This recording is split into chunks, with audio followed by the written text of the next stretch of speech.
Bueno, está bien, sí. Son formas nuevas de lectura, entre comillas, de audiolectura. O de consumir, ¿no? El libro, consumir literatura, al fin y al cabo. Porque la literatura, contanos un poco qué es la literatura, venga.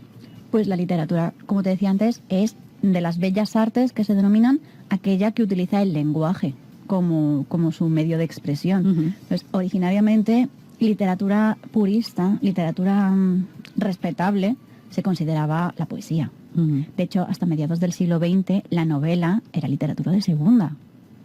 Hubo un debate enorme en el siglo XX para defender que las novelas también eran un arte mayor, no simplemente una cosa de entretenimiento como estas novelillas que se vendían en los kioscos, que eran de papel reciclado. Sí, es verdad. Pues así era como se veían antes. Y hubo que hacer muchísima revolución para decir, no, estar escrito en prosa no lo hace menos respetable. Claro. Irónicamente, ahora es la novela lo grande de la literatura, lo que consideramos como la literatura mayor. Mientras que el teatro ha quedado relegado, por ejemplo, a que eso es literatura. Mira, en el siglo de oro, que era lo que se respetaba. O sea, las modas también van cambiando y van definiendo lo que se considera o no se considera literatura.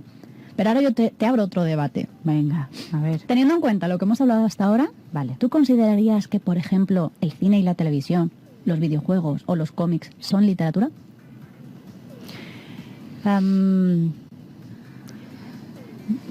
Te vas a los videojuegos, los cómics al final, más que es leer también, ¿no?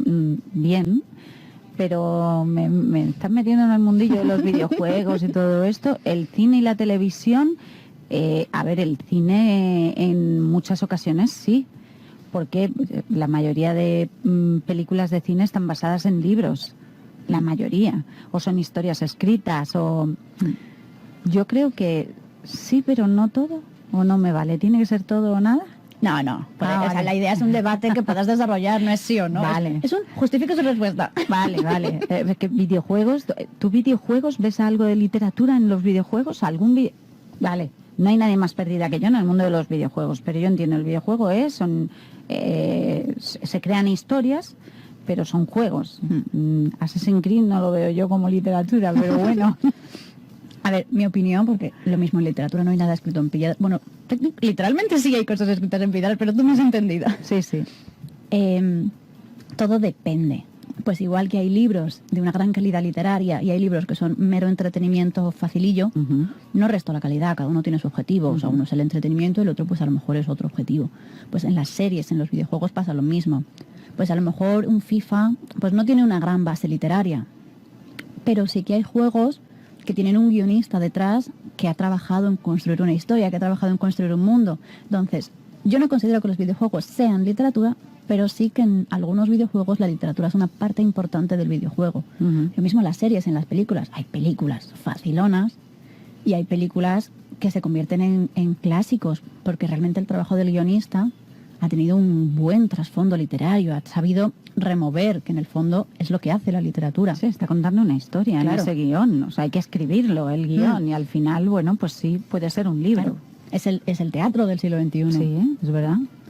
Entonces, creo que son artes mixtas, tienen mucho de literatura que se han fusionado con otras artes. Entonces, era una pregunta trampa. Te he dicho, son literatura, pero realmente tienen parte de literatura, pero no son solo literatura. Pues sí, tienes razón, porque es que tenemos a lo mejor en mente literatura como esos libros, ¿no? Los grandes libros. Cervantes, como decíamos antes. La lengua de Cervantes. Pero en realidad, todo lo que hay que plasmar y escribirlo y contar una historia, al final es literatura, aunque sea un cómic, que es entretenimiento. Estás contando algo que está pasando, tú estás contando una historia. Lo que pasa es que el cómic además lo ves, ¿no? Te pone ya esa imaginación que uno tiene en un libro, porque tú te imaginas la historia y el personaje como te viene bien. Y luego el problema de verlo en televisión o en el cine, que dices, uy, seguro que este no es el que yo me había imaginado, que puede pasar. Pero, bueno, pues al fin y al cabo hay que escribir la historia. Y un guión, por ejemplo, es una historia escrita también que luego se lleva al cine. Claro. Sí, tienen literatura, sí. Me has convencido. Sí, señora. No sé qué opinan los oyentes. Si hay algún oyente por ahí al otro lado que puede escribir en este momento, podéis hacerlo a través del 665-896450, que te leemos en directo, ya lo sabes. ¿Qué te parece la literatura? El audiolibro, hablamos de audiolibros y cómic, teatro, cine y televisión, además de los videojuegos, pues tienen que ver con literatura. ¿Creéis que sí? Y no hablamos de la literatura más purista. Nos vamos a ir a la literatura como puede ser un cómic o como es lo más moderno que creo que hay ahora, que es el tema de los videojuegos. Pues sí, de hecho, más moderno que eso ya solo se me ocurrirían los streamers, tal. Y parece que no, pero creo que eso también tiene su punto de literatura porque tiene su versión moderna de la radio y al fin y al cabo tú también trabajas con las palabras. A veces decimos, No estoy en el mundo yo del literato, ya te lo digo. Bueno, pero este locutor me engancha más que este otro. ¿Por qué? Porque a lo mejor instintivamente sí que estás utilizando algunas técnicas literarias que no conoces, pero has aprendido a base de escuchar a otros. Porque el lenguaje es la única habilidad que tenemos que no se aprende cuando la estudias, sino que la aprendemos por instinto, por imitación de otros. Entonces, puede que tú no hayas estudiado esa literatura, pero ahí la tienes de fondo. Hombre, sí, está claro que siempre nos nutrimos también de algo, aunque sea de manera subliminal, que no te das cuenta, pero de escuchar o de ver o de leer al final, pues uno sin darse cuenta puede que coja algo de todo lo que vemos diariamente. Oye, esto es uno de los temas que nos has traído en el día de hoy, pues para un poquito presentar. No estaba previsto que empezáramos antes, pero a mí me apetecía también mucho cuando lo has propuesto el tema que has tocado. ¿Cómo vas con el audiolibro? Pues me está costando porque, claro, voy poquito a poco porque pierdo la concentración. Cada vez aguanto un poquito más. Pero me está gustando. Sí que es cierto que tiene su punto distinto. O sea, te lo están contando otro y pues quieras que no te retrotraes a tu infancia cuando te contaban cuentos y es bonito. ¿Verdad? Tampoco me estoy leyendo un libro que sea parecido a un cuento. Estoy leyéndome Últimos días en Berlín, que es de la época del nazismo. Y pues mucho que ver con un cuento infantil no tiene. No, igual no. O sea, tiene escenas durillas y tal pero sí que me está molando la experiencia. O sea, yo creo que después de este sí que voy a repetir. Quizá me elija uno un poquito más fácil, un poquito más cómodo, hasta que me acostumbre. ¿Y qué tal? ¿Te engancha cómo te lo están contando? Sí, la verdad es que la locutora que ha narrado esta historia lo hace muy bien. Quizá, para mí, por poner una pega a algunos audiolibros, porque otros sí lo hacen, es que se me hace raro que el narrador y todos los personajes tengan la misma voz. La misma voz. Sí, porque tú cuando lees un libro les pones voces. ¿Verdad? Aunque no quieras, le estás poniendo una voz y cada personaje tiene una voz. ¿Cómo podemos hacer eso mentalmente? Es tremendo, porque te pueden salir un montón de personajes en una novela o en un libro y en tu mente cada uno tiene una voz. Es que es algo increíble y además lo haces casi sin darte cuenta. Coges voces que conoces, claro, aunque las hayas escuchado que sean de personas lejanas, pero voces que te han marcado. Sí que es cierto que algunos audiolibros eso sí que lo hacen, pero claro, eso es más caro, más trabajo, más mucho personal. Pero creo que ganan mucho esos libros cuando ya tienen voces, sobre todo porque te puedes pasar las partes de dijo no sé quién, no, ya estás escuchando la voz, ya sabes quién es. A mí eso, mira, me acaba de venir a la mente y no es que, bueno, sí, cuando era chiquitita mi yaya las novelas de la radio. Eso es contarte una historia con muchas voces que habían en la radio. Vosotros habréis oído hablar de esto, pero vamos, no las habéis escuchado ni de coña. La Guerra de los Mundos. Sois... Esa es la que he escuchado. Has visto, la más famosa. Pero sí es cierto que eso era como un audiolibro, quizá del momento, pero era una novela radiofónica que te la estaban contando, porque tú ni veías ni nada, solamente estabas escuchando esa radionovela en la época. Y esto además tiene el punto positivo de que acerca la literatura a gente que a lo mejor de otra forma no se lo puede permitir. O porque no tiene dinero para comprar libros, que los libros valen un dinero. Sí, no nos engañemos. Sí. Valen un dinero. O porque están trabajando y no tienen tiempo para dedicarse a leer. Entonces, si tú tienes un trabajo, además 5 críos que atender, me estoy poniendo en esa época de Orson Welles, y tú eres una mujer que está en casa, tal, no sé qué, tu único contacto con el mundo cultural es la radio, pues oye, tener acceso a audiolibros en la radio está acercando a esa mujer a la cultura. Qué bien. A esa mujer y a todas las personas que están escuchando, pero yo me he centrado en una mujer en concreto en mi imaginación. Sí. Entonces, pues yo creo que los audiolibros, sean o no lectura, creo que sí forman parte de la literatura y que suman más de lo que restan. Sí, tienes razón. Lo vamos a dejar en que forman parte de la literatura. Ya no sé qué más formas se pueden inventar para el consumo de literatura, porque tenemos el cine, la televisión, los cómics, el libro en formato digital, el audiolibro. Bueno, nos hemos ido incluso a los videojuegos, fíjate, el teatro, que también es literatura. Pues ya no sé qué más formas se pueden ver de literatura. Leer la parte de atrás de, como dicen, del champú, ¿eso es literatura? No, ¿verdad? Es que alguno dice, ¿tú qué lees? Yo leo la parte de atrás del bote de champú, ¿sabes? Eso es no ficción. Eso no es.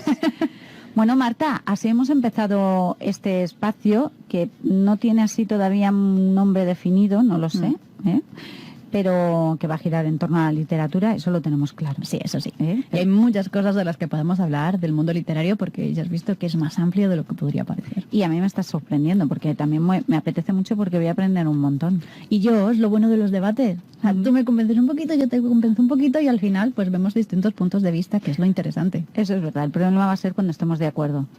Pero en ese caso te llevaré la contraria solo por llevarme la contraria. Sí, pues un poco lo que he hecho ahora. Que yo estaba de acuerdo contigo, pero digo, pues no le voy a decir, pues sí. Porque pues entonces, ¿qué hacemos? No, pero está muy bien conocer los dos puntos de vista, sobre todo tú que te documentas más que yo hablo así un poco por mí, pero tú que estás más ducha en la materia, seguro que nos vas a aportar un montón de cosas nuevas que vamos a aprender poco a poco cada semana, y quizá, bueno, pues meternos en el mundo de la literatura de otra manera, o simplemente entrar en el mundo de la literatura, que ya es importante, me parece. Bastante. Gracias, Marta. Pues muchas gracias a ti, Rosa. ¿Cómo va tu libro, por cierto? Los muertos siempre sonríen. Pues la verdad es que va mucho mejor de lo que uno espera cuando lo lanza, que siempre estás con el miedo de, esto no va a triunfar, no voy a vender nada, no le voy a gustar a nadie. Pues la verdad es que va muy bien. No me quejo. Estamos ya preparando la segunda edición, de hecho. Qué bien. Así es una que, muy buena noticia. Vamos, una noticia que yo ni me imaginaba, y estoy súper contenta. Estoy ya escribiendo la segunda parte y como loca. Más motivada que nunca.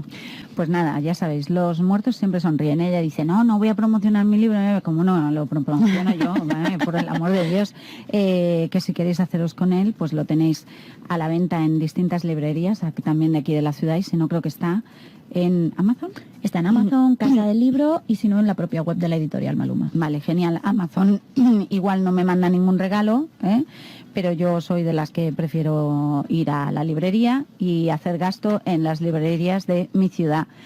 Y también yo quería decir, porque como yo soy súper mega fan de Marta, ¿vale? Tengo que decir que yo soy como mega fan de todos sus libros y todas sus cosas. Ajá. Estaba enseñando una cosa, que es que ahora Marta, a la gente que escriba por reseñas por Amazon y ese tipo de cosas, está regalando una cosita muy chula, que es una postal de Los muertos también sonríen. ¿Has visto? Si es que no, ella no se publicita. Efectivamente, entonces he dicho, eso. mira, se lo voy a enseñar, me voy a levantar para enseñárselo aquí a Rosa, para que ya lo sabes vea. que aquí tienes una Hombre, cámara. y que lo puedes explique enseñar. Marta, que lo explique. Venga, a ver, Marta, puedes mirar la tele porque lo vamos a poner. Marta, te pongo otra vez en televisión y oye, sí, oye, la verdad, los muertos siempre sonríen. Pues esta tiene más buena pinta que la portada. O sea, la portada del libro tiene buena pinta, pero que no es lo mismo. ¿Por qué esta? Marta, cuéntanoslo. Pues, a ver, para los autores que empezamos, que no nos conocen, pues es muy difícil que alguien que nunca ha oído hablar de nosotros se atreva a darnos una oportunidad de la nada. Entonces, pues, para fomentar que la gente que haya leído el libro escribiera reseñas, pues dije, pues venga, todos los que escriban una reseña y me avisen, van a recibir de regalo en su casa esta postal, que todavía no está impresa, si no ya sabes que te hubiera traído una. Y las mandaré pues a todos los que escriban una reseña del libro. Es importantísimo también para los escritores, ¿verdad? Que tengan, bueno, escritores o cualquier otra cosa, porque un hotel, un restaurante, un lugar donde vas a ir, siempre tendemos a mirar reseñas un poco, ¿no? A ver qué impresión les ha dado a otras personas, para nosotros también disfrutar, en este caso, de tus libros. Es importante para vosotros, ¿verdad? Es que si tienes pocas reseñas, mucha gente directamente no se va a atrever a comprarte. Tú misma, si ves, bueno, tú misma no, pero yo, o sea, soy un tú que en realidad soy yo. Si voy y busco una cafetería y veo una que tiene 4 reseñas, aunque sean las 4 de 5 estrellas, no me va a dar confianza. Poca gente comenta. Mientras que si veo una que tiene un 4, pero ya tiene 1000 reseñas, digo, ojo, aquí va un montón de gente, bueno, pues a algunos no les habrá gustado tanto, otros tal, pero ya sé que es un sitio que tiene solera, que sabe lo que hace y tal. Entonces, pues intentar tener muchas reseñas es para mí una prioridad porque es la diferencia entre que la gente compre o no. Además, todas las reseñas tienen premios, o sea, no pido que sean de 5 estrellas. Da Si tú me igual. pones un 4 o un 3, menos de 3, no, por favor. si no, escríbeme por privado que yo te la mando. No, es broma. Pero cualquier reseña tiene premios, o sea, no estoy diciendo que me pongan un 5. No, a ver, es bueno, a todo el mundo no se le puede gustar, Claro. no pretendemos eso, Dios mío.